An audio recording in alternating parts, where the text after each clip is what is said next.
Eu acho que é uma grande felicidade do Cirilo de ter citado o meu nome no episódio e com certeza, de certa forma, infelicidade também do apresentador de ter colocado no ar. Foi o imponderável e foi um acidente de percurso. Essas coisas são preocupantes porque realmente estigmatizam alguém, ou pelo lado pouco profissional, ou pela opção sexual.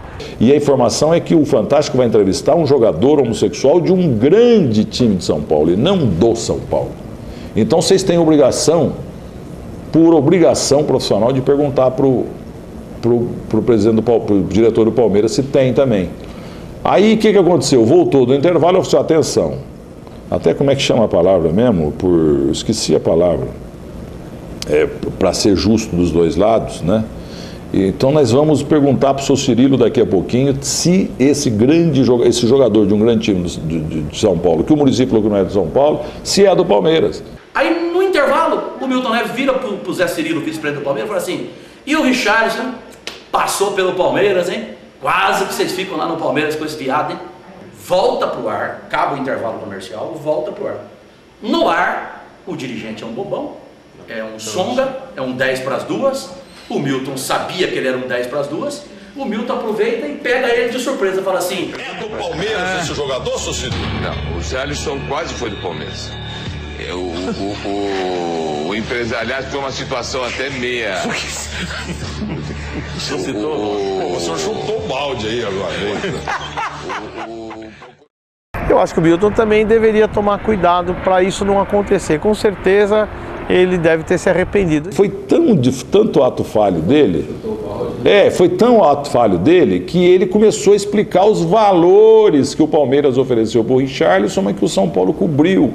Foi assim que vazou o nome do Richarlison. Teve alguns ordinários que falaram que eu combinei com o Cirilo. Não conheço, não se combina nada. Mas induziu por quê? Porque no intervalo ele viu o cara falar. Quer dizer, isso é uma covardia, fala a verdade, gente. Isso é de uma sacanagem. Por isso que eu falo, às vezes o jornalista é pior do que biscate. Se o Richarlison é homossexual, não é homossexual, isso não muda absolutamente em nada o rendimento dele em campo.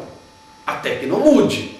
Se ele tiver um problema por causa disso, qualquer tipo que seja, isso tem influência no campo, isso tem que ser colocado. Eu acho que não tem motivo para se cuidar da vida particular ou a vida pessoal do atleta, e sim do que ele produz dentro de campo. Eu acho que nesse momento já acabou, já foi. Eu acho que o importante é que eu consegui passar mais um obstáculo da minha vida. Esse Richarlison, a turma fica só falando desse aspecto sexual que envolve o rapaz, essa polêmica toda, e estão esquecendo o aspecto técnico. Ele é um dos melhores jogadores hoje, não do São Paulo, mas do Brasil. Ele não é rapaz. Eles podem fazer o que quiser sobre a minha imagem, tanto que tenha respeito com o profissional. O meu trabalho como jornalista, independentemente da área que eu atue, é um trabalho de cidadania. Eu sou um prestador de serviço.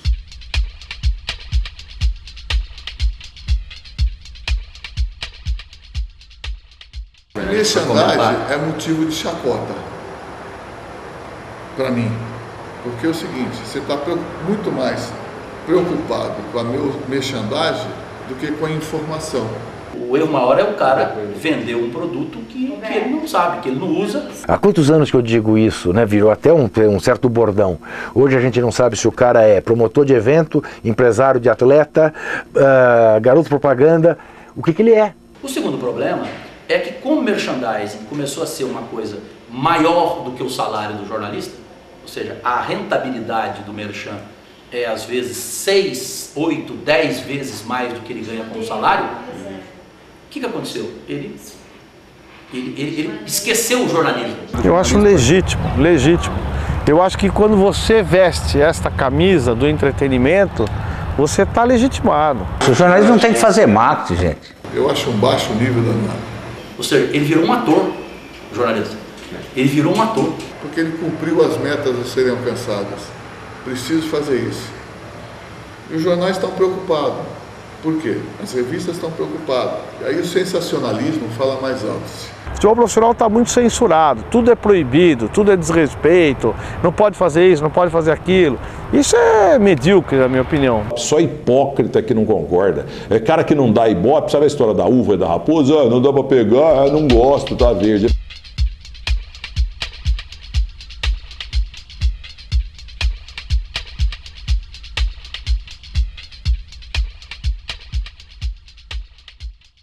O maior problema da imprensa esportiva no Brasil hoje, nesta relação mídia com o jogador de futebol, com o treinador, com o dirigente, é exatamente isso. Porque a maior parte da nossa classe não consegue manter essa distância cética. Há coisas que acontecem no futebol, nos bastidores do futebol, que o torcedor tem o direito de saber e que você tem a obrigação de investigar e contar para ele. Isto é uma linha. A outra linha do showman deixou de ser jornalismo já faz tempo, por isso que eu recuso dizer que há duas linhas no jornalismo esportivo, porque eu acho que essa outra não é jornalismo, deixou de ser faz muito tempo, tá? Esta é a linha do dinheirismo. O que pode me trazer lucro? A crônica esportiva é feita de gente alegre, a crônica esportiva já é mal remunerada, o pessoal é mal remunerado, o pessoal trabalha na crônica esportiva porque gosta. Ele deixou de ser fortemente um jornalista. Ninguém deixa de ser jornalista, mas ele ali está fazendo muito mais o serviço de um grande apresentador, de um brilhante apresentador, do que de um jornalista. Futebol é a coisa mais importante dentre as menos importantes. Quem quiser levar o futebol a sério é um chato.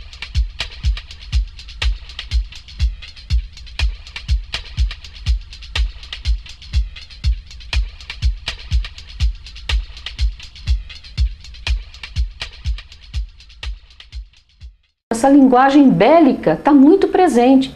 Não tem que ser um combate, tem que ser uma celebração. É muito gostoso ir no campo de futebol assistir um jogo, mas realmente o poder da fala, o poder de persuasão que tem um jornalista é muito grande. Diante deste quadro que foi se construindo a partir dos anos 70 de extrema violência de torcida e tal, nós devíamos jogar água nessa fervura e não botar lenha. E uma maneira de fazer isso é tomar cuidado com o linguajar. É força de expressão, quando você fala a batalha do ano, a guerra do ano, Corinthians e Palmeiras, São Paulo e Santos, que é um jogo decisivo. Gostoso na nossa profissão é colocar molho, deixar, sabe, a coisa bem temperada. Agora, você tem limite para fazer isso. A gente instiga realmente rivalidadezinhas, encrencazinhas, tipo Vampeta, Souza. Isso aí faz parte. Então é o que é de pior, quer dizer, da provocação, né? Agora, nenhum desses caras vai a estádio, tá? Nenhum desses caras segura a bronca. Guerra tem aí do PCC, com a Polícia Civil, com a Polícia Militar. Isso guerra tem nos morros do Rio de Janeiro. Futebol não. Sinal de guerra! Eu sou da fúria que estremece a terra! Fúria!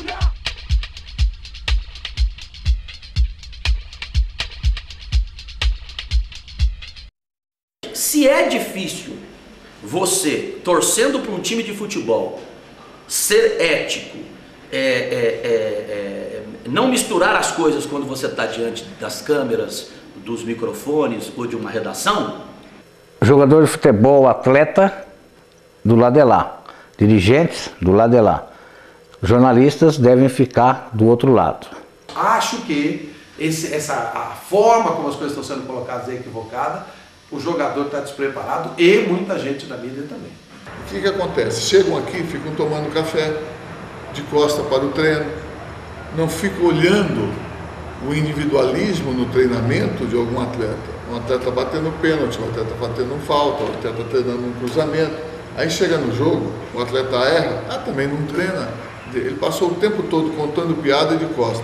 O jogador acha que é uma mega estrela, mas ele não é. E nós também, muitas vezes nós jornalistas também, achamos que nós somos, sabe, o máximo e também não somos. Se você quer atingir alguém, fale você, seja macho, tem que ter saco roxo.